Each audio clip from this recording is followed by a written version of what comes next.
Hola, estamos en Fuera de Ángulo, acá en nuestro Hotel Boutique Las Tardes, que nos acoge en cada entrevista, hoy con un invitado bastante especial, que está dando una señal interesante. Su entrevista post elecciones la hace en un medio digital independiente como El Desconcierto. Hoy hablamos con el senador y ahora candidato a la presidencia que pasó a la segunda vuelta, el senador Alejandro Guillé. Veremos qué piensa sobre derechos sociales, cuál es su sello, cómo va a seducir a una gran parte del electorado que quiere reformas y que no votó por él y que ahora quiere conocer sus propuestas. Vamos a indagar en la lógica de Fuera de Ángulo. Hoy estamos en un nuevo programa Fuera de Ángulo, en el diario El Desconcierto, medio digital independiente. Y en este programa hemos entrevistado a candidatos presidenciales que fueron quedando en el camino y a gente del mundo de la política, la cultura, la sociedad. Y hoy nos acompaña un entrevistado que es muy importante y le agradecemos que haya elegido un medio independiente, digital como El Desconcierto, para dar una entrevista post-elecciones. Bueno, Francisca, muchas gracias. Bienvenido, el senador Alejandro Guillé, candidato a la presidencia, que hoy está disputando la segunda vuelta. Pero vamos a cambiar el giro, y entonces ya no va a ser los candidatos que van quedando en el camino, sino que va a ser el candidato que llegó al final del camino. Al final del camino. Esa es la idea, ya, vamos a poner ese escenario. Un toque de optimismo posible, ¿eh? Sí. Fíjate que el año pasado, a esta altura, algunos sectores políticos que después me apoyaron a mí, andaban buscando un candidato para la retirada ordenada o la derrota ordenada. Era una tesis que circulaba, que se daban por vencido antes de pelear. Profundo error, porque precisamente los cambios de época son los periodos más interesantes, porque uno veía que se venía un cambio de época enorme. Incluso ha sido mayor de lo quizás de lo que uno pensaba que se iba a producir en esta elección, pero era obvio que aquí estaba cerrado ya el ciclo. Bachelet cerró definitivamente el ciclo, incluso en su gobierno anterior.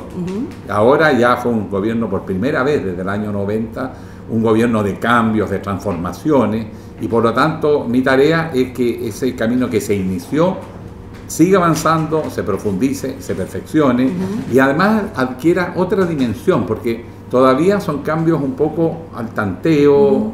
Ahí hay críticas, porque siempre se habló del nuevo ciclo político. ¿Recuerdas cuando vino el segundo aire de Bachelet con muy buena votación? Sí. Y en las grandes reformas de Bachelet, nueva constitución, reforma educacional, la reforma tributaria, y que eso también fue desencantando a muchas personas porque dijeron, es mucha cosmética, ¿y qué pasa con las grandes reformas? Yo creo que hubo un primer año muy activo, se cambió el sistema electoral. Exacto. Eso fue clave el primer año de Bachelet. Mira, lo que pasa es que hay cambios que son más lentos y que se van a sentir en la historia. Por ejemplo, devolverle a los chilenos la gratuidad en la educación. Que la educación vuelva a ser un derecho en Chile es un proceso que está recién comenzando, porque la mitad de los muchachos todavía no tiene gratuidad. Por lo tanto, mucha gente creyó que el día 11 asumía la presidenta y en ese día la educación era gratuita. Porque la gente se hace expectativa y no fuimos claros. Entonces, claro, en periodos electorales hay que ser un poquito más preciso de que hay cosas que son graduales, que era imposible porque había que hacer primero la reforma tributaria, porque con lo que estamos financiando es con la reforma tributaria. Por eso cuando Piñera dice que quiere echar para atrás la reforma tributaria, deja sin financiamiento la gratuidad en la educación, y para nosotros es inaceptable, porque solo el hecho de que un joven en este país o un niño nazca sabiendo o se va a ir dando cuenta que puede llegar tan lejos como su capacidad, su vocación, su talento, su esfuerzo, eso solo cambia la dimensión de la vida del país. O sea, ya dejó de ser una barrera la educación.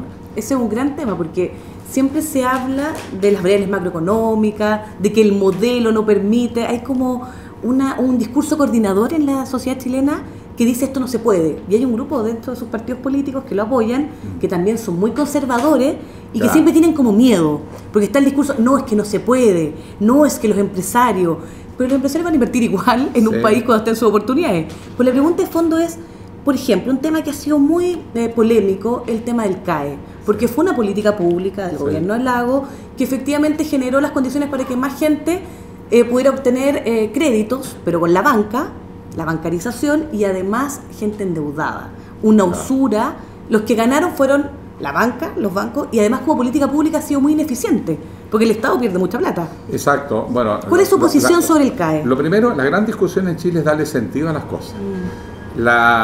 Cuando uno habla de salud, habla de ISAPRES, de FONASA. No, hay que hablar del derecho a la salud. ¿Y cómo garantizo mejor ese derecho? Y entonces busco la respuesta. Lo mismo que pasa, por ejemplo, con el derecho a la educación. ¿Es un derecho? Bueno, el Estado tiene que organizarse. La sociedad, eso es el Estado, la sociedad organizada para tomar decisiones que nos compromete a todos, tiene que tomar decisiones para asegurar que aquello que anhelan todos los chilenos se cumpla. Entonces, por ejemplo, ahora estamos todos conscientes que si la salud es un derecho y la educación también, que son los dos derechos primeros que vamos a impulsar, en el caso de la familia tú tienes que asegurar la gratuidad y seguir avanzando hasta el 100%. Distinto que alguien quiera pagar por eso, pero él tiene el derecho a estudiar en un colegio público de calidad y excelencia a todos. Segundo lugar, como hay arrastre, como es el caso del CAE, y el CAE es impagable para la inmensa mayoría de las familias chilenas, estamos hablando de cientos de miles de familias chilenas que están apretadas del cuello. Es un tema muy sensible. El Estado, que generó un mecanismo que pareció eficiente en su momento, pero que cayó en manos del sistema, y la banca no está para que vivan mejor los chilenos, está para aumentar las utilidades, terminó ahogando a las familias. Si el resultado es lo que hay que medir. Por eso aquí hay una crisis de sentido en Chile. El sistema financiero no está para ayudar en emprendimiento, ¿Y en su programa está de para gobierno, acumular. Entonces, ¿cómo lo hacemos con el CAE? Bueno, primero, nosotros hicimos una fórmula de transición porque son más de 8.000 millones de dólares. Se nos va incluso mucho más que la reforma tributaria. Lo primero es rebajar la tasa de interés real al 1% en un rango de 10 años. Y el joven empieza a pagar cuando tiene empleo. Si no, no tiene, no paga. Y nunca más del 10%. Y a los 10 años la deuda prescribe. En el programa de Beatriz Sánchez se hablaba de la condonación del CAE. De hecho, es uno de los temas que han puesto en la agenda. Sí. Usted leyó ese programa. Sí. Ahora que está en disputa el tema de cómo la candidatura de Alejandro Guillet también puede dar señales para un electorado. Hay muchos jóvenes que primera vez fueron a votar y no votaron por la nueva mayoría porque, en este caso, fuerza mayoría, por la S menos, pero veían una alternativa en un conglomerado nuevo, pero que les hablaba de derechos sociales, que ahí estaría en línea, pero con profundización mucho más desde el punto de vista de frenar el neoliberalismo. No, lo que pasa, uno tiene que compatibilizar, hay muchos compromisos sociales, también en Chile la tercera edad está muy necesitada de una ayuda aquí y ahora. Entonces, nosotros tenemos una deuda acá que supera los 8.000 millones de dólares. Si tú la pagaras al contado, no tienes plata. Un tema de viabilidad financiera. Claro, por eso necesitas irlo graduando, porque eso se permite que el Estado vaya haciendo un esfuerzo año a año para ir sacando los casos, porque no es que va a esperar 10 años, tú tienes que hacerte cargo de los que ya llevan 10 años. ¿Te fijas? Entonces, pero el arrastre que tienes. Exacto, tú tienes un arrastre para atrás, entonces tú vas haciéndote cargo, pero asegurando que nadie va a estar en ese calvario más de 10 años. Y para salir de esto, y segundo, hay que crear el sistema alternativo.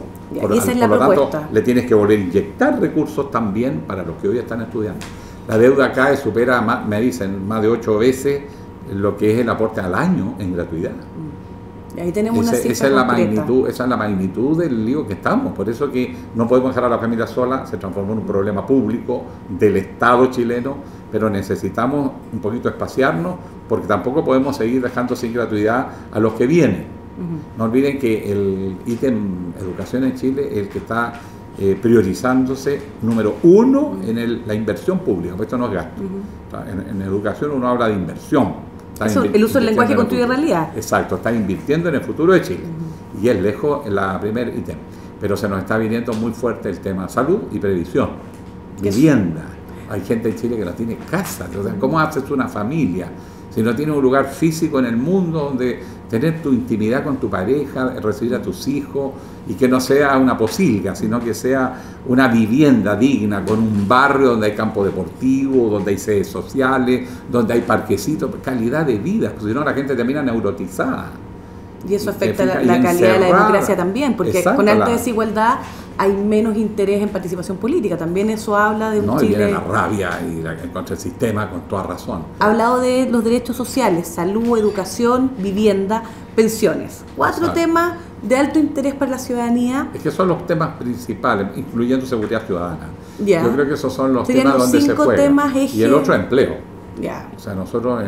No siempre hablamos de empleo, hablamos más directamente del beneficio a la persona y hablamos de una sociedad de derechos, pero Chile tiene hoy día una oportunidad fantástica, o sea, pocas veces en nuestra historia se te están dando todas las condiciones para que Chile sea una potencia mundial en muchas materias. Yo te voy a dar algunos ¿En qué ejemplos. materia, por ejemplo? Mira, primero Chile es el principal centro de observación del universo.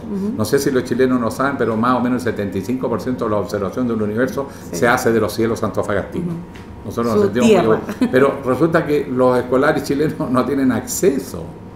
Necesitamos que eso se integre dentro del plan de desarrollo, no solo de la región de Antofagasta, de todo el país. Un ejemplo. 2, energías renovables. Piñera no fue capaz de hacer la reforma que desbloqueara los monopolios en el sector energético. La presidenta Bachelet lo logró hacer y logramos hacer una reestructuración que permitió que ingresaran nuevos actores. ¿Eso por qué razón? Porque en Chile tú pagas lo que se llama el precio marginal de la energía. Tú, por ejemplo, dices, ya, para poder abastecer la necesidad de Chile se necesita energía, suponte tú, hidroeléctrica. Después se necesita energía, qué sé yo, mareomotriz. Pero, ¿cuál es la más cara? Porque tú primero partes de la más barata hasta llegar a la más cara. Energía diésel. El diésel es más caro, bueno, ese es el precio para todos.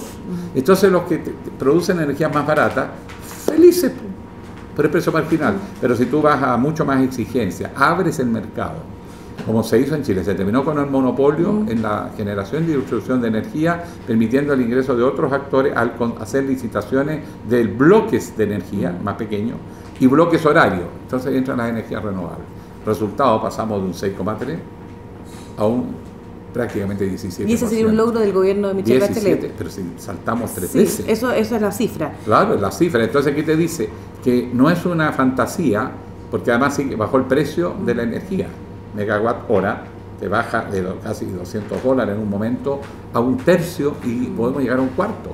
O sea, la energía, lo más caro, el bien que Chile no tenía, que teníamos que comprar carísimo, eso fue lo que fue paralizando las inversiones, porque no había negocio que aguantara ese precio de la energía.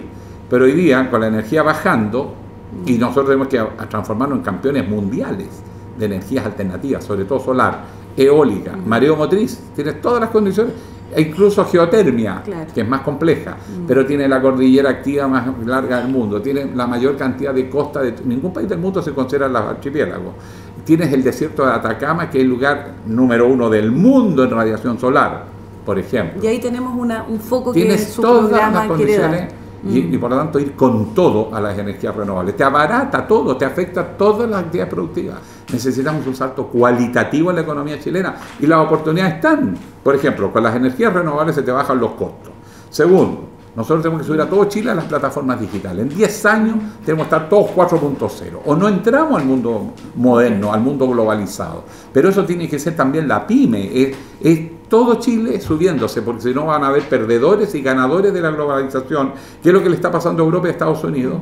Y ese descontento y esa suerte de irse hacia el movimiento fascistoides, que es un fenómeno que acá es el 8% que acá casi empieza a asomar también, muchos se sienten amenazados por los cambios, pero los cambios son positivos, te generan oportunidades.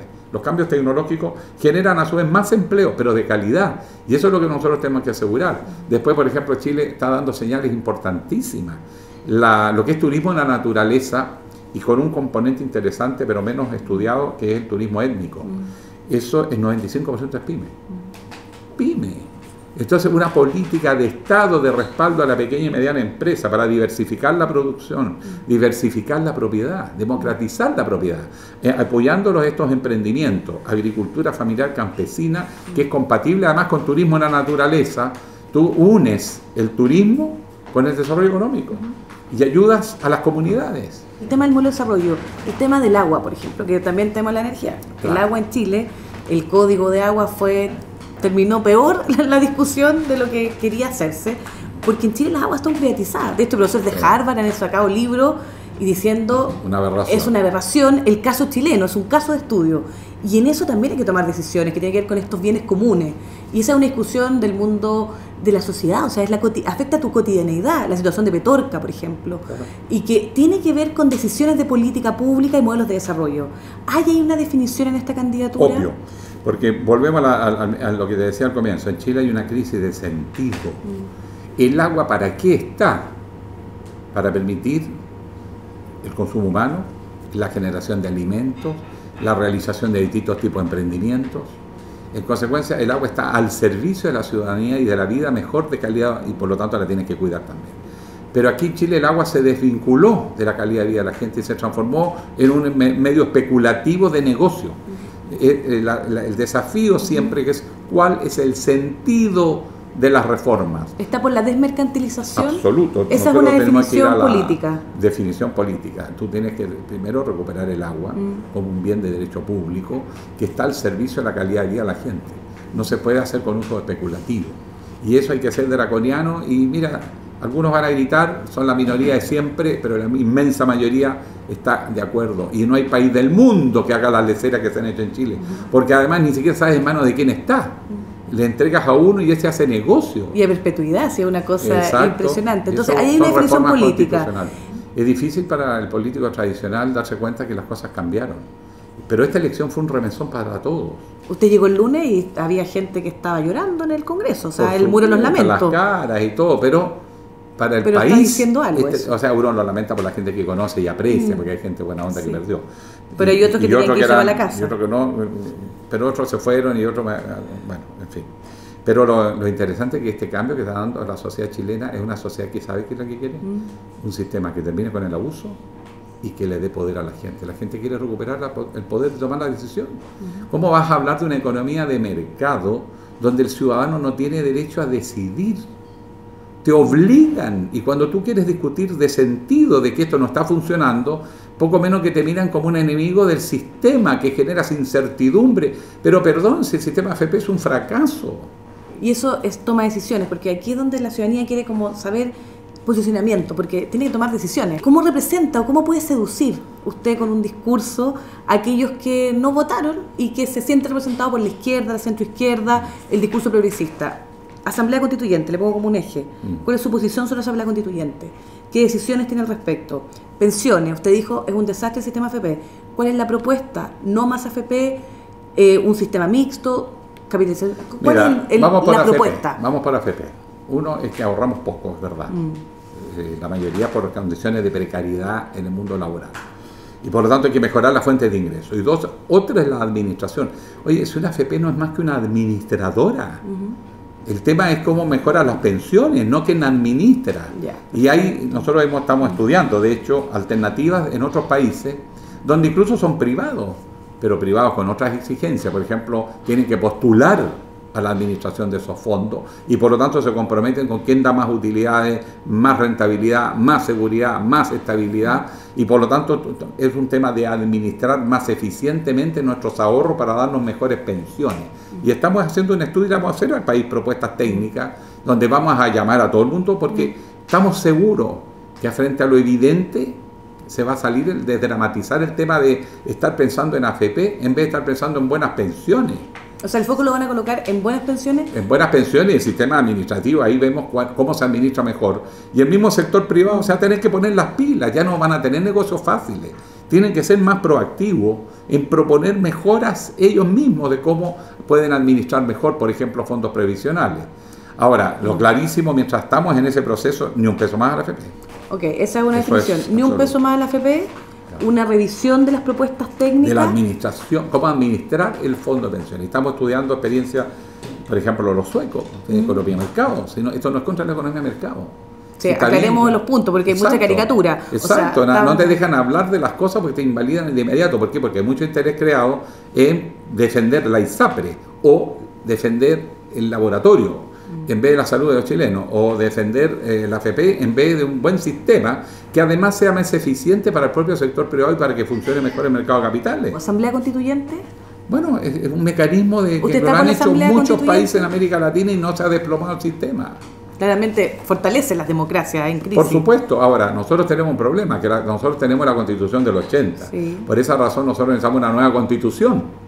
Y siempre hemos dicho, necesitamos una nueva Constitución porque a pesar de las reformas que se le han hecho a la Constitución existente, sigue siendo un diseño autoritario, jerárquico, centralista. Y el modelo del Estado subsidiario, que está anclado en la Constitución. Entonces el Estado se ve amarrado, podríamos ir mucho más rápido impulsando al sector privado el aporte del Estado que ordena, que mira 25 años, de donde desarrolla las condiciones materiales y las políticas públicas para que el privado pueda invertir con certezas. Pero estás limitado, o sea, hoy día es una torpeza para desarrollarnos el tener al Estado amarrado. En este país se impuso la nueva constitución con una dictadura a través de un golpe de Estado. ¿Cómo nos van a decir que los chilenos en democracia no podemos buscar una nueva constitución? Estamos en el 2017. Con mecanismos, exacto, Terminando el año. y buscando mecanismos democráticos de generación de nuestra constitución que nos permita a todos nosotros expresarnos. ¿Dónde está el miedo a la gente? La presidenta inició un proceso. Estuve revisando resultados e informes. Puras cosas sensatas, de sentido común en el mundo. Ni siquiera son cosas que nos tienen los países capitalistas. Por ejemplo, cualquier país europeo te garantiza el derecho a la salud, el derecho a la educación. Aquí parece conspirativo. Pero es un grupo muy pequeño que tiene alta visibilidad en los medios, concentración de la propiedad en los medios. Yo vengo planteando nuestro programa desde marzo. En marzo recorrí el país capítulo por capítulo. Y hace 15 días atrás decía que no tenía programa. Sí, señores, bueno, ya, imprímanlo. Ahí lo mostré, se acabó la discusión. Tenía programa. Pero tuvieron todo el tiempo diciendo, no tiene programa. Pero si yo recorrí el país hablando del programa, pero te lo invisibilizaban. No te dejaban hablar de esto. Yo llegaba a un lugar a hablar. Por ejemplo, la ley de pesca, que tenemos que cambiar esa ley de pesca. Además, porque no podemos permitir que un Estado democrático haya una ley originada en forma tan espuria y corrupta. Y quedaron fuera varios de los que apoyaron esa ley. Por supuesto. Del Parlamento. Pero en la señal de la ciudadanía. Planteo eso y no sale en ninguna parte. Es que ¿qué dice usted de lo que dijo Carolina Goich? Que el MEO dijo, que el otro dijo, o sea, también es una crítica como periodista. A la calidad los también. medios de comunicación invisibilizan los debates trascendentes, los caricaturizan. ¿Le sorprendió la votación de Beatriz Sánchez? Según nuestras encuestas, la BEA estaba donde yo creí que iba a estar, solo que yo estuve más bajo. Sí, la encuesta de usted Me daba entre 25, 26, la BEA 19, 20, y los dos ganábamos en segunda vuelta. Ya, esas son las encuestas que ustedes manejan. Lo que nosotros manejamos, y los dos ganamos en segunda vuelta. Entonces no le cree tampoco el oráculo del CEP. Pero sí, eso es una manipulación grosera. ¿Por qué razón? ¿Por qué dejaron de dar la segunda vuelta? Fue pura manipulación. Te subieron candidatos, te bajaban candidatos, que se está desplomando. Apenas cualquiera de nosotros emergía a bajarlo. ¿Por qué? Porque querían que empatáramos todos para que la distancia con Piñera fuera gigantesca. Solo que creyeron que ganaban en primera vuelta, después se dieron cuenta que no le daban los números, decían que ganaba con 45%. Sí, una cifra ¿Y qué altísima. fue? 37, 36 y tanto. No llegó a 37. Bueno, pura falsedad. ¿Tú crees que están equivocados? Sí, ellos saben hacer encuestas. Pero la manipulación, además comparaban encuestas distintas, como si fuera la continuidad una de otra. Yo decía, pero se está midiendo otra cosa. Y en este escenario que ya se ha develado, porque Ahora, yo creo que ellos deben una explicación ética al país. han lanzado... Yo no habría tirado más encuestas, yo creo que además una cara de frescura, una cara de palo, horroroso. Yo creo que lo menos deberían sentir vergüenza, pero van a seguir tratando de manipular. Se nos va a acabar el tiempo, pero yo también quería preguntarle lo tercero, el tema salud. Seguro universal de salud, porque el 80% de los chilenos están en FONASA. Sí. Porque son los chilenos más pobres que están en FONASA. Y hay un tema muy duro con respecto a qué hacer con reformas más estructurales y no solo ajustes respecto al tema salud. Mira, lo primero es cambiar el sentido de la pregunta. ¿Qué es lo que queremos en Chile? ¿ISAPRE, FONASA, clínica, o vamos a hablar de un paisano? La pregunta es, ¿cómo aseguras que Chile sea un paisano? Chile es un país que tiene altos índices de enfermedad, más allá de lo razonable. Obesidad, diabetes, hipertensión, infarto. ¿Por qué? Por la calidad de vida. También. Porque la gente no hace deporte, porque la gente se alimenta mal. ¿Y cuál es el beneficio del sistema? Yo tengo hospital, venga acá a cortarse las piernas. Y la clínica dice, yo se las corto antes. Oye, perdón, es una grosería. Farmacia en todas las esquinas, ¿qué te está diciendo eso? Que este país está enfermo en la cabeza. Sí, pues.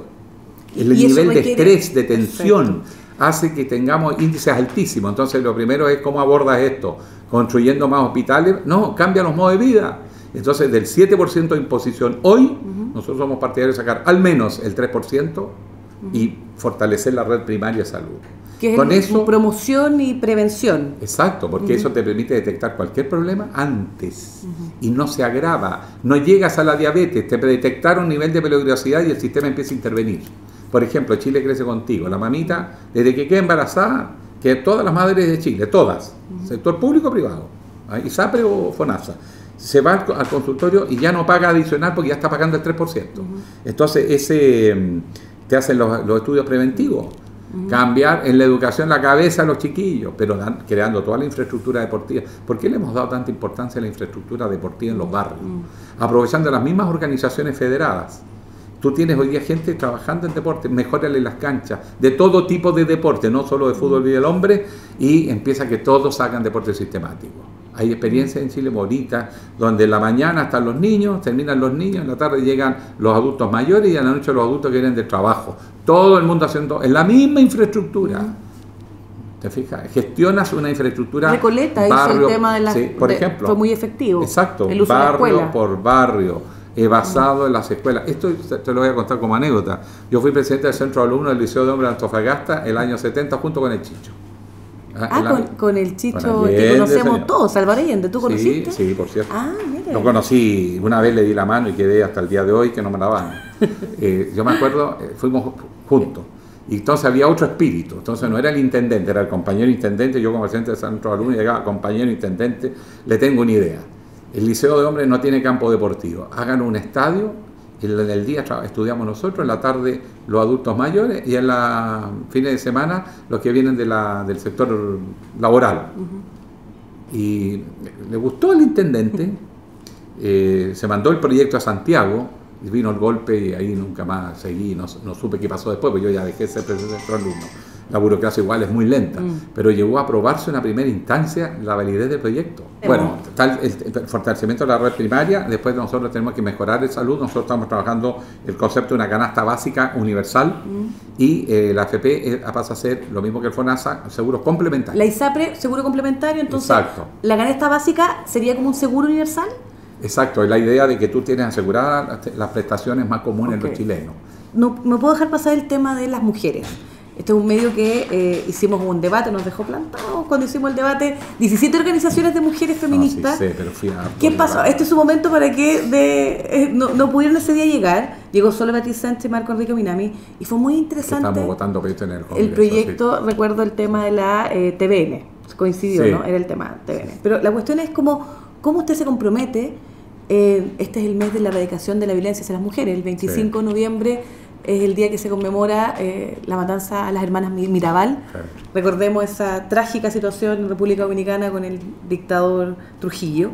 Entonces, ¿cuáles son sus compromisos con las mujeres de Chile? De una mirada política, desde el acceso al poder, de combatir la violencia. El tema nace desde la cunita, cuando empieza la definición de roles sociales que pasan por una hegemonía masculina sobre lo femenino y una definición de roles más horizontal.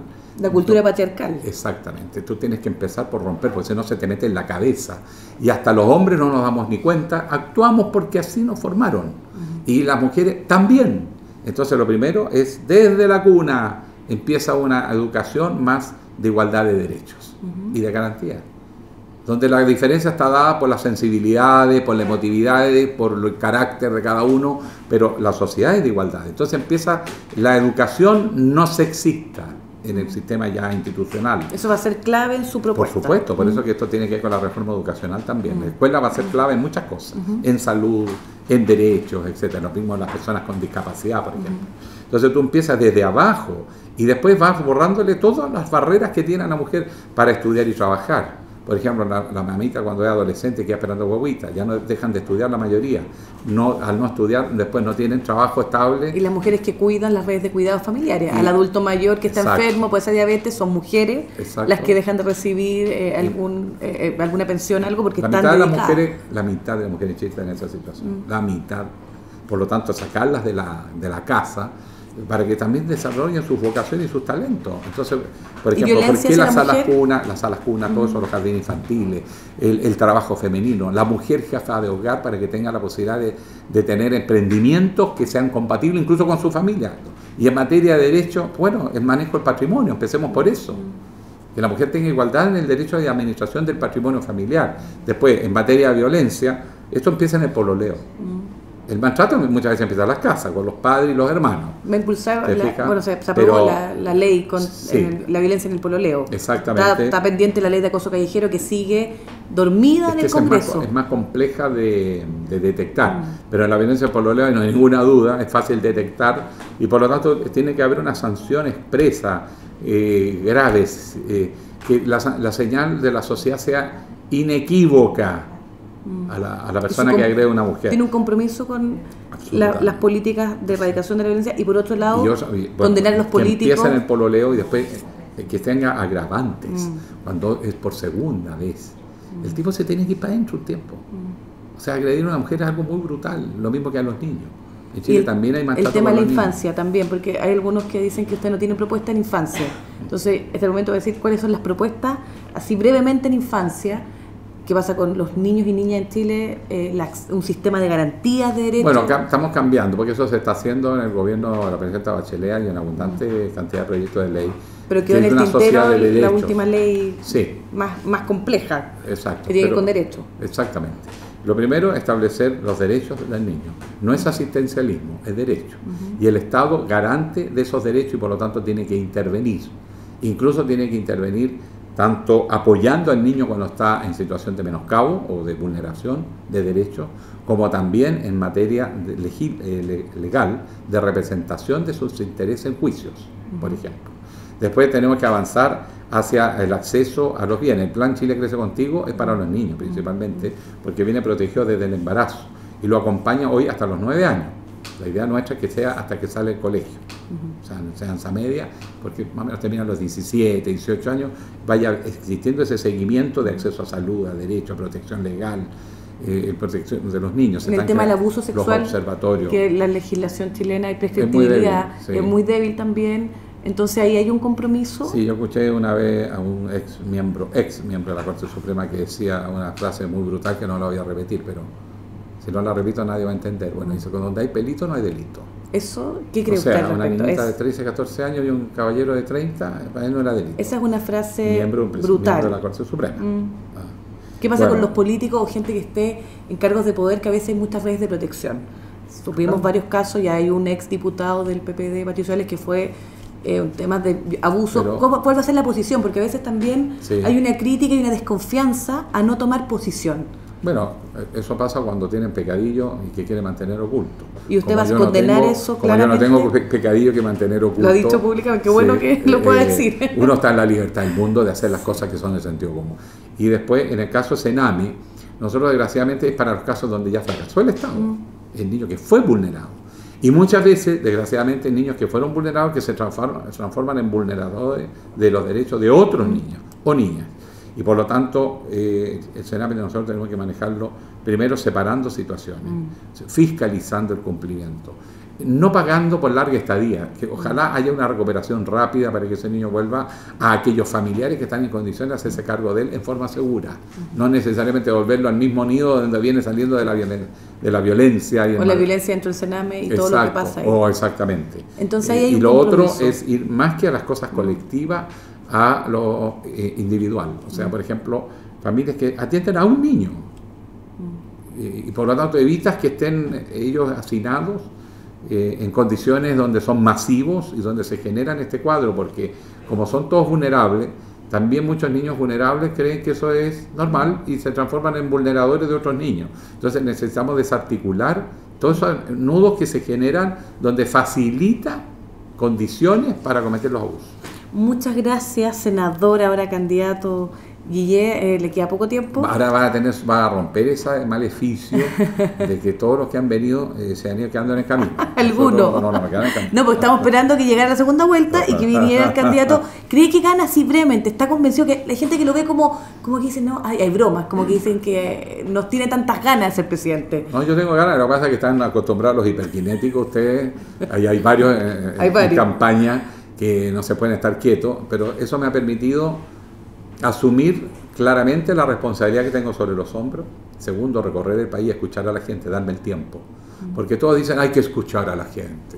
Pero lo he escuchado eso. Un candidato que no en la elección anterior, Piñera, acuérdate que se propuso como meta recorrer no sé cuántas comunas y para eso le daba 15 minutos en cada comuna. Se bajaba, se mostraba, se sacaba la foto y se subía al helicóptero. Perdona, eso es una falta de respeto a la gente.